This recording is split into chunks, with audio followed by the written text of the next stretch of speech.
Welcome back, my fellow Supergenes. Let me ask you something. What if discipline isn't punishment, but power? What if the reason you feel stuck isn't lack of motivation, but lack of standards? Today's guest has competed at 3 Olympic Games. She knows pressure, she knows setbacks, and she knows what it takes to perform when it matters most.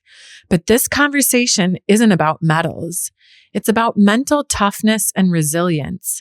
It's about the mindset shifts that separate women who talk about change from women who actually live it. If you've ever struggled with consistency, confidence, or pushing past your own excuses, you'll want to stay with us. Today, you'll walk away knowing exactly how high-performing women think and ready to activate your true supergene power. Please welcome 3-time Olympian and founder of Roar Fitness, Sarah Lindsay. Thank you for having me. Thank you so much for joining us. So if you can please just take us back, obviously it was just the Olympics. How does someone end up competing in 3 Olympic Games? And for your first ever games, did you feel ready? I mean, 3's enough, isn't it? My first, I was young. I was really young. I was only 21 when I qualified for the first one. I actually nearly qualified for the one before, where I would have only been 17. And yeah, for the first, I don't think it wasn't that I wasn't ready. I wasn't peaking, but that took a lot of the pressure off. You know, this was supposed to be my experience, and I kind of felt like I could just enjoy it and kind of went a little bit for the ride. You know, I wasn't a favorite. I had no pressure. So yeah, the first one was really nice for me, actually. And that's actually what I was going to ask you next, was about the pressure, because oftentimes in sport, coaches, peers, family, and even yourself, you can put so much pressure to perform. I mean, especially going to such a big world stage. So what did you understand then about pressure at, early 20s that maybe some other women might never understand? Well, I think the pressure really comes from you. That's perceived. You know, people can put pressure on you, but you don't have to accept that. So I think so much of the pressure was your own standards and how you needed to compete to feel good about yourself. You know, you put everything into it and you train really hard and it matters to you more than anything. So if you don't win, then you feel like you're failing. And the difference between winning and losing is this. You know, It's tiny, tiny, tiny amounts, hundreds of seconds. So yeah, I think you have to kind of not let that come in from external sources, which can be really tough because if you don't perform, you don't get paid. You know, you don't get funded. If nobody performs, the whole team isn't funded, and then everybody's journey is over. So when you look at it like that, it can be huge. But all you can do, I think, is take one step at a time. Just control the things that are within your control, and just tick those boxes off and be very pragmatic about things. If you let emotion come into it, you're going to make decisions that aren't necessarily so focused. Yeah, exactly. And I could imagine that you also have to have a certain level of confidence in your capability. And so in terms of exuding that confidence, was that something that you feel that you had innately in you, or was that also something you had to train to, be comfortable and confident as well? I think I still am. Yeah. You know, I'm still working on that. I mean, who has the ultimate confidence, I don't know. So I think I was confident in my sport. I wasn't always confident that I was going to win. And I was, considering I'm such a risk taker now, I wasn't so much back then because I was too scared of losing. So I didn't want to always put myself on the line, and I should have taken more risks, I think. Yeah. And that actually leads me to another question about women in elite sport. And obviously, in general, in the past, I would say decade or so, women's sport has become much more in the spotlight. And also most recently in the Winter Games, one of the athletes came out publicly and was talking about how it can be difficult as a woman competing, especially with, having your cycle and these kind of things. So as a woman in elite sport, did you ever feel underestimated? Within my team, absolutely not. It was never, and it was quite a male-dominated sport really as well. All my support staff were men, my coaches were men, the team were mostly guys. There was, 20 guys, 3 girls, for example. But still we were valued exactly the same. Whoever was performing the best was sort of top of the hierarchy, if you like, whoever you were. So I never felt that. But obviously, especially within the media, male sport always dominates the headlines, and for different reasons as well. A lot of the time, unfortunately, it's still there. It's obviously improved and it's getting much, much better, but it's still there that the subject is what she's wearing or what haircut she has or something about her private life or what she looks like, which, is a shame when we have the most incredible athletes, and really that's what we should be talking about, is their performance. Yeah, exactly. You make an amazing point. And that is something that I have seen for sure, is that they do call out the femininity of the woman rather than focusing on the sport. And, when it comes to high performance and, this kind of environment, most women think that, high performance and performing at your best can mean burnout. And oftentimes I see people confusing the two. So what does performance actually mean to you? And how can someone maintain a balance of performing at a high level, but not burning out? Well, you'll perform at a higher level if you look after yourself. Okay. Self-care is hugely important. If you want to maintain high performance, whatever that means, whether that's in business or sport or anything else, the fitter and stronger you are, the more mentally capable you will be. 100%. So you have to prioritize yourself. And as women, we always put ourselves last. We look after everybody else first, and then the sort of self-care side of things. And that can even just mean training. Yeah. That's the ultimate in self-care, is looking after your body and being strong.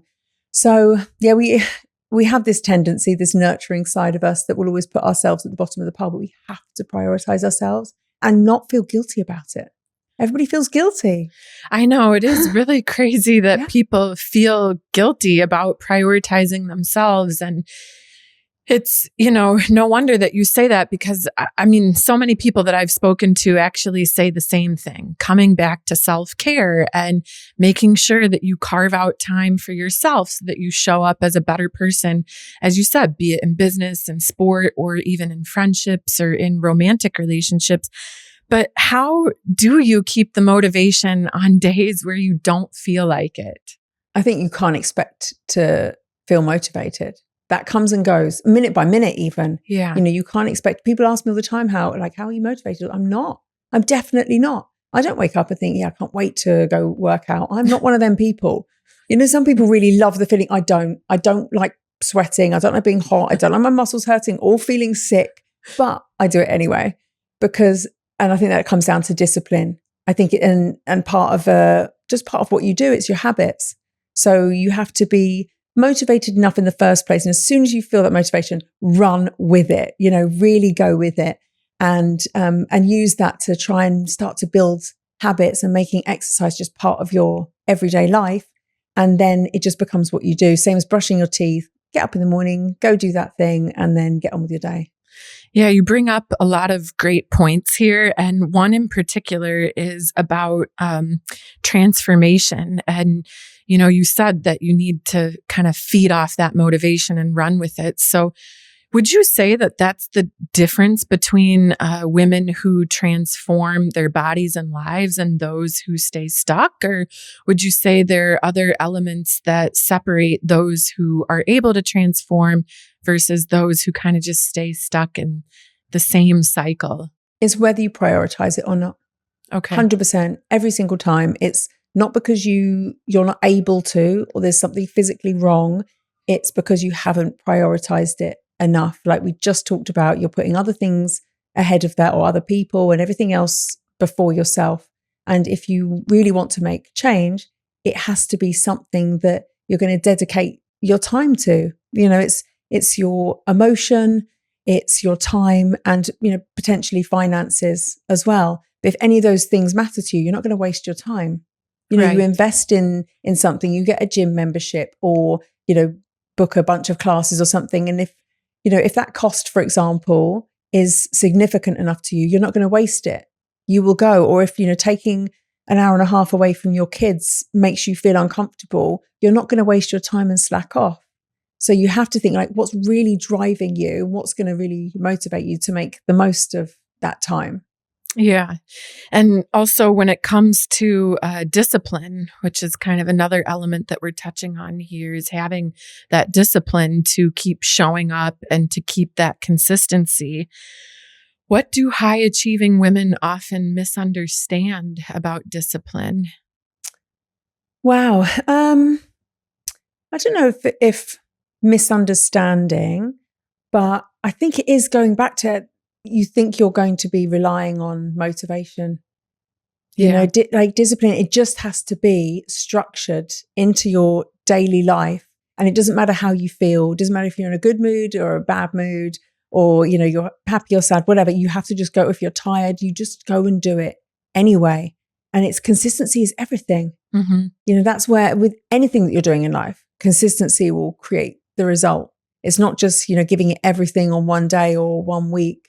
It's, does it fit into your lifestyle? Do you enjoy it? Can you maintain it and keep it going? And that's what's going to get you a lifetime result, not just a quick fix. And to build on that, if a woman who's listening right now is feeling so inconsistent, is there anything that you would recommend as a mindset shift that she could make immediately to help kind of set her on the right course? I think a couple of things. I think writing it down.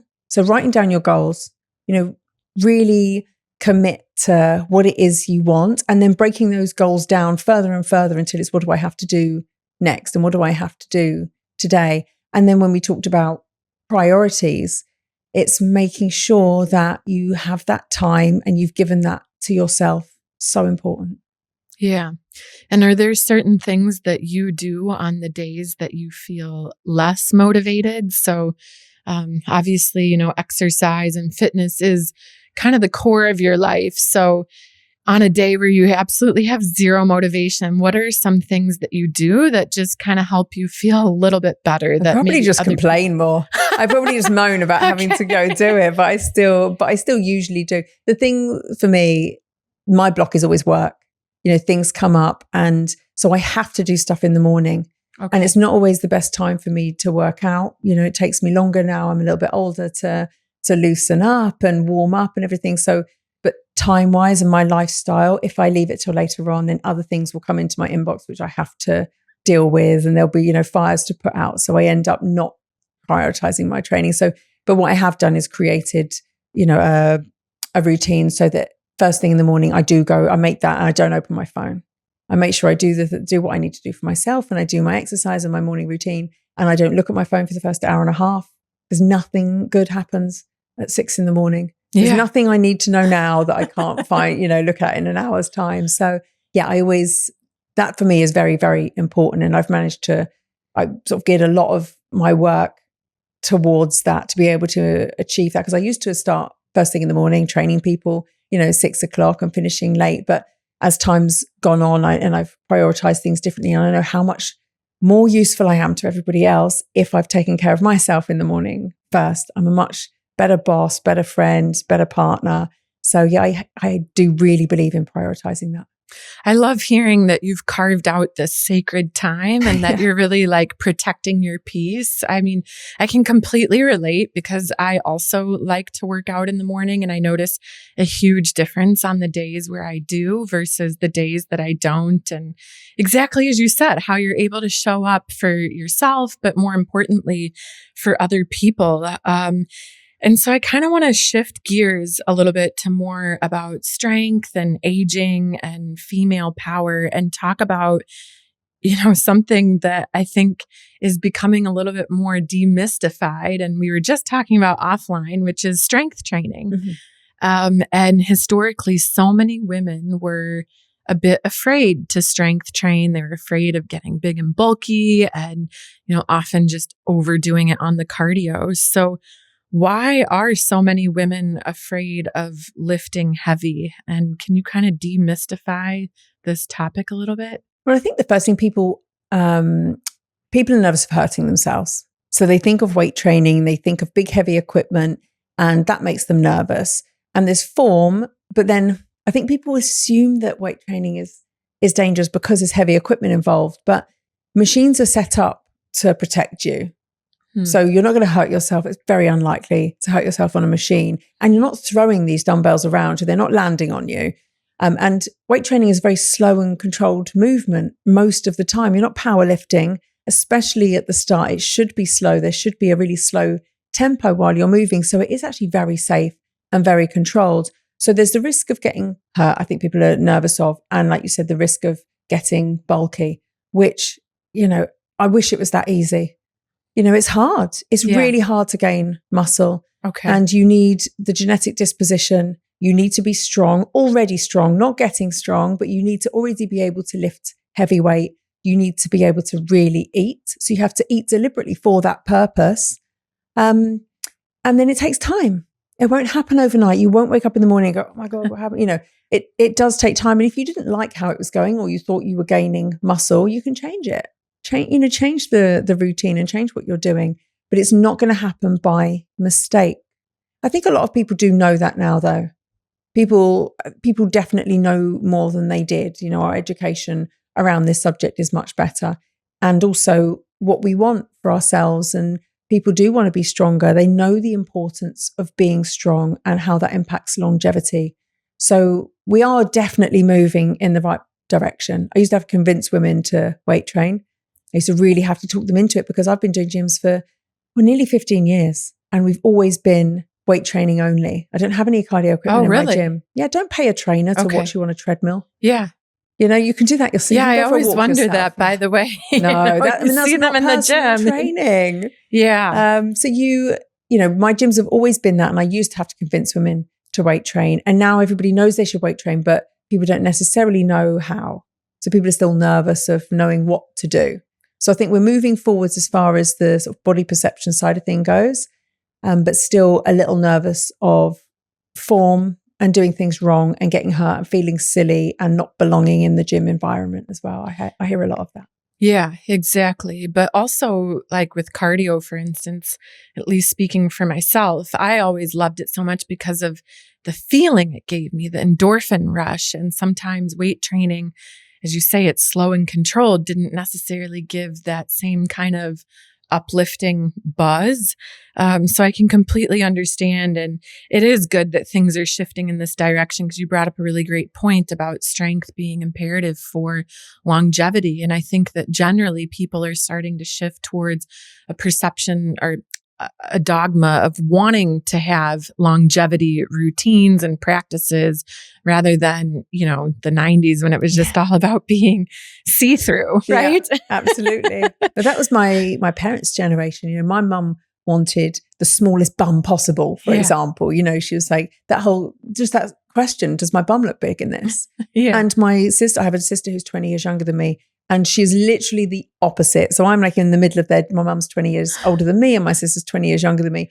And my sister, this sort of 20 years below, she's like, I hope my bum looks big in this. Really? So literally the complete opposite of what I grew up with. And, your parents and their friends and stuff standing on scales and wanting that to be as low as possible. So I think, my sister's generation, it shifted a lot.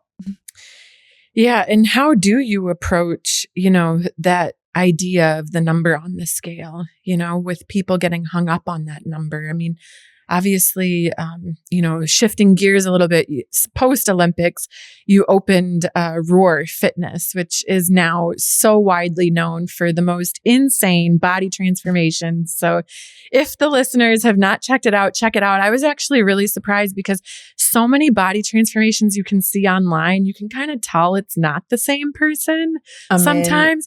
But for yours, it's so clear that yours are the same person. So I really want to shift gears since we're already naturally going there. How do you get women to shift their mindset about being hung up about the number on the scale? I'm really happy you asked that, actually, because it's really important to me. And when people come in and they want to be thinner or they want to be lighter and they want to lose weight, I will never tell somebody what they should want. Their goals are their goals. They tell me and I will facilitate it. But this mindset shift that I really work hard on. And I very rarely say it to people at the start because that's not what they want to hear. And I know the journey that they're going to go on. When you start to care about performance, then you eat for a different reason. Everybody's trying not to eat. Everyone's just trying not to eat and trying to exercise all day. And it's like, where does that go? You can't eat no food and jog all day long. It's ridiculous. So you need to find something that is more effective, and making this mental shift to stop trying to not eat. Who can live like that? What a I don't know. way. It's like one of life's greatest pleasures is food, and you're ruining it. But then if you want to perform, so as soon as you start to lift heavy, as soon as you start to break PBs and you start to really enjoy that side of things and you start to see those results, then you're eating to perform. You're eating to recover from your training, and you're eating for optimal health. So underlying any nutrition plan, optimal health should be the most important thing. Are you getting your micronutrients in? You just have to look at the quality of your food. So then you're eating for a much more positive reason, because you want to perform. And that's my background, is performance, obviously, from sport. So, and it always happens. It always shifts, which is it's a great moment, when people start to really enjoy their post-workout nutrition, or getting up in the morning and wanting to eat so that they train really well because they want to lift their new PB in their deadlift or something. Well, that's something that I always feel has been the missing link from most personal training protocols or personal trainers that you work with, is that the focus is wonderful on the workout, but then there's no nutrition to complement that. And a lot of people often say that food is actually more than the training. So as part of your program, is that something that's innately embedded into how you achieve these transformations? Of course. Okay. It's a huge part of what we do. And did you learn about it from your Olympic background? Is that how you became, or how you came to know exactly what people should be eating in order to achieve that body composition? Yeah. Well, I studied a lot, but my practical experience, and it's actually very different to how I would eat as an athlete, and how I would eat to try to recomposition my body was very different. My body as an athlete was just a product of what I did, and I was eating over 6,000 calories a day every single day. Goodness. Yeah. 6,000. Yeah, like 6.5. How do you find the time to eat all that? That's all you're doing is training and eating. As soon as you get off and you're drinking 1,000-calorie shakes, and and I was never full either. Wow. It's this thing that you could eat so much food and you can still feel that your body is craving more because it's so broken down and it's really fighting to recover. So it was quite easy to eat. I was a real food champion, I think. I could really pack. I can't do that now, obviously, but I could really pack the food away. But we were doing so much volume of training. It's like 6 to 9 hours a day. So you needed it. You really needed it to recover. So there's 3 areas of fitness and health, really, which are your training, your nutrition, and then your recovery. Those 3 things all need to be addressed. And if one of them isn't working, then you won't get the result. So to your point, at Raw, we do assessments at the start. So you do a movement screening and a nutrition consultation. And then from those assessments, we design the training program and we design a nutrition plan. And then everything is monitored. Everything, every rep, every lift you do is all recorded so it can be progressed every session, because you can't just exercise and hope something good happens. It has to be periodized over the amount of time that you're here. It should be very methodical. Otherwise, you could just go do a class. Your trainer should be writing it down, everything. Every single thing should be recorded. If they don't know what you're doing in that session, you shouldn't be paying them. That's just a friend. That's just somebody standing there counting your reps for you. Your program should be planned properly with your goals in mind, and then they should be monitored. So every 3 weeks, you see the nutrition coach again. They retest you. They see how the body's responding to the plan so far, and then we can progress the nutrition and training program. Because like I said earlier, those 2 things have to work together. Really, really important. Yeah, I have 2 polar opposite follow-up questions for this because sure, go on. It's such an interesting conversation. So the first is a lot of people, when they walk into, wanting to achieve a body composition or a transformation, one thing that can hold them back is their personal life and having parties or events. And Some people like to drink alcohol. I mean, they want to go out, they want to have a ladies' night, or they want to, indulge a little bit. And oftentimes, people, when they work with some trainers or follow some, nutrition plans or whatever that are, for a set period of time, they want you to eliminate that. Mm-hmm. And it's very difficult, at least speaking from personal experience, because then you go on this yo-yo, and it's referred to as the yo-yo dieting. You go into a little bit of a dark hole, you indulge maybe too much, and then you try to get back on the bandwagon, and you're in this cycle.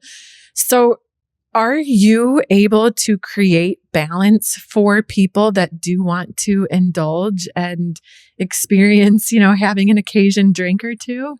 Well, it depends where you are in your program and what you want. So alcohol's never going to help the result. Mm-hmm. I'll always tell the truth on these things. So alcohol isn't going to help you get in shape at all. Okay. I'm afraid. I like a drink, right? And I usually drink on a weekly basis.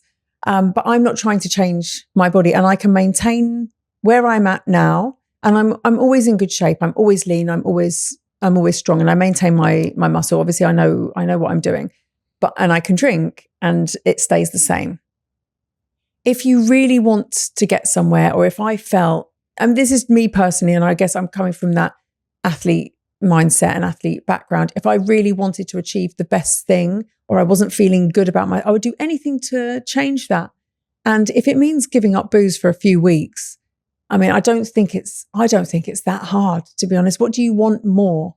If you are happier with a slower result, and it's going to take time to recover, it means you're not going to be training as hard, and that just comes down to priorities. Once you've achieved the result, it's much easier to maintain it than get there in the first place. So if you can, you do want to eliminate alcohol as one thing. You want to eliminate as much as possible, because it isn't going to benefit this process, right? But if you just have to accept, if you want to drink, by all means, go ahead, and we'll try and, make it the best situation possible. We'll try and limit the damage as much as we can, and you can still get a result, but you'll get a better result without it. I can't change that. I wish I could, but I can't. So, but like I said, it's not for me to dictate what people do and don't want, what they are or aren't willing to, but I'll tell you the truth. I'll tell you how these things can and can't affect the result. And it's up to you. And we'll work our best way around it if it's something that you can't commit to. I mean, alcohol is just one example, isn't it? And it's a sticking point for a lot of people because of social life, and they find it very difficult to not do that. But I think depends where you are in life, but I don't believe in peer pressure in your 40s. Right. If you don't want to drink, don't blame somebody. If you want to drink, drink. If you don't want to, you can't blame other people. Well, it opens a topic of self-control. Yeah. If you, to your point, there should be no peer pressure in your 40s at all. So it really comes down to your own self-control. And as you rightfully brought up, how fast do you want to achieve that goal? And before I go back to the other question I wanted to ask, you brought up another point, which is about maintenance. And so obviously a lot of people have achieved such incredible transformations. Do you also teach them how to maintain those results? And what are the keys to success for maintaining it once you've achieved it? Because you just said it was easier to maintain. Much easier. Which I was surprised to hear. Physiologically easier. I think psychologically it can be easy to throw yourself into something for a short amount of weeks and really go for it. To maintain that sort of level of discipline moving forwards is much harder.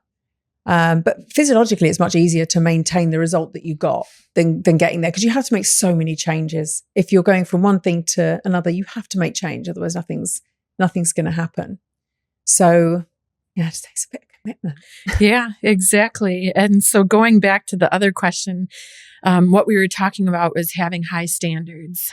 You called out about different things that a personal trainer should be doing while training you and offering some friendly advice, which is amazing.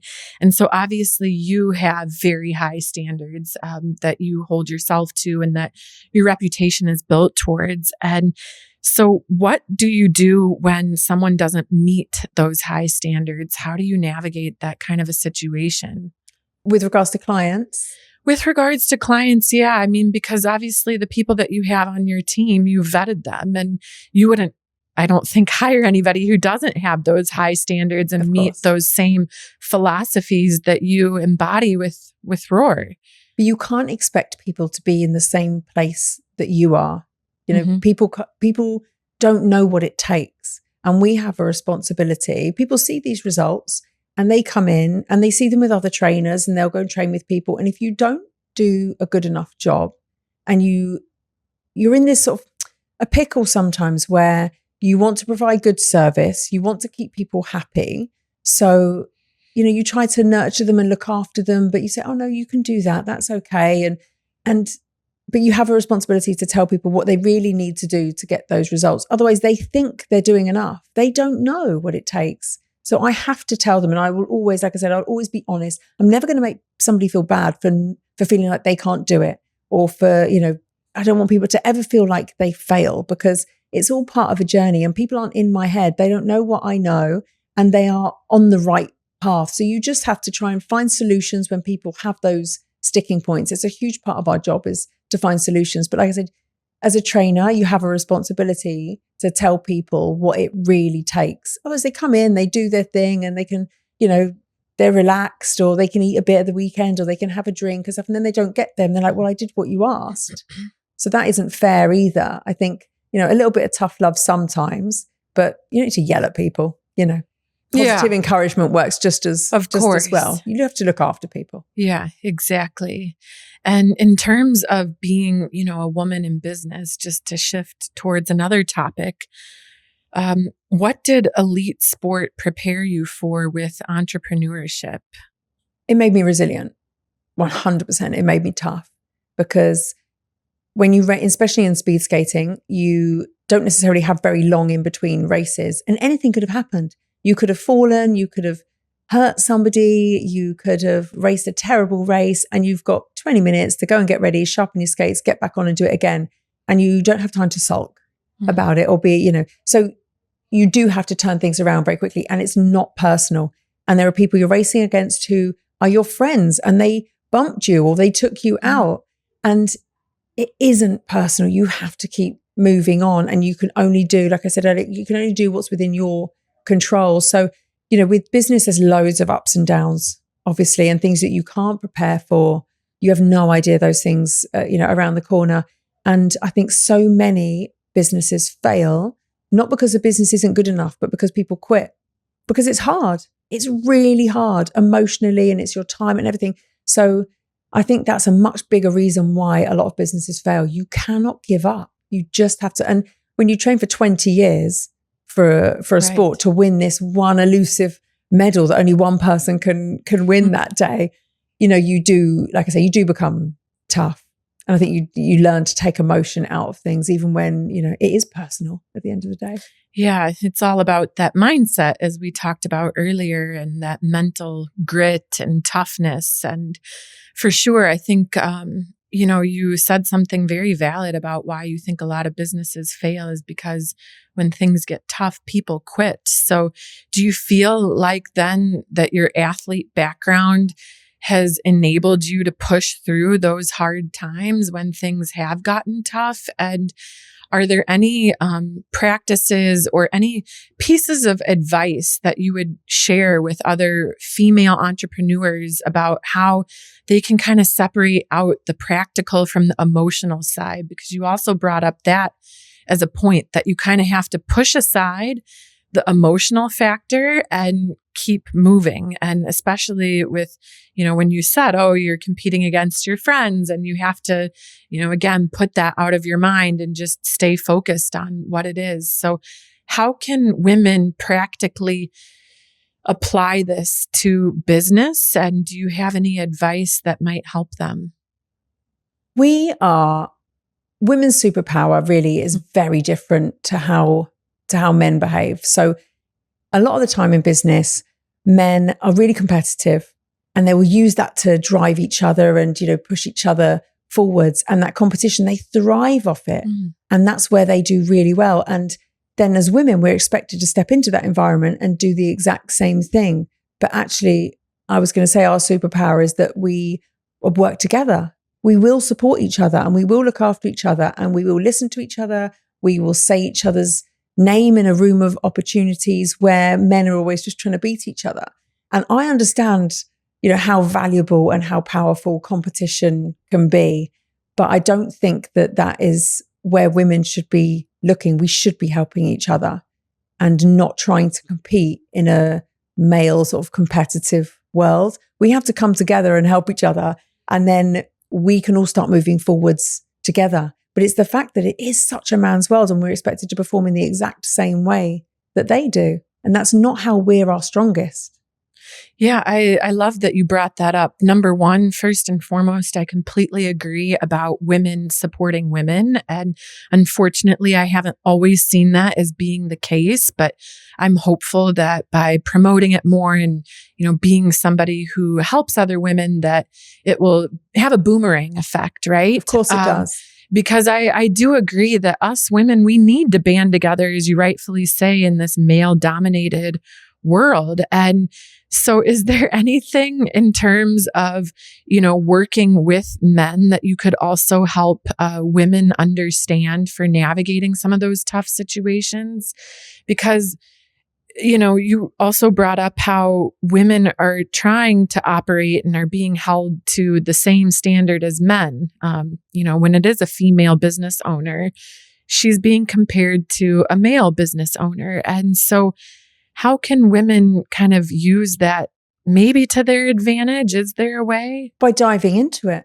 Okay. By really using our strengths and not trying to, like I say, compete with men.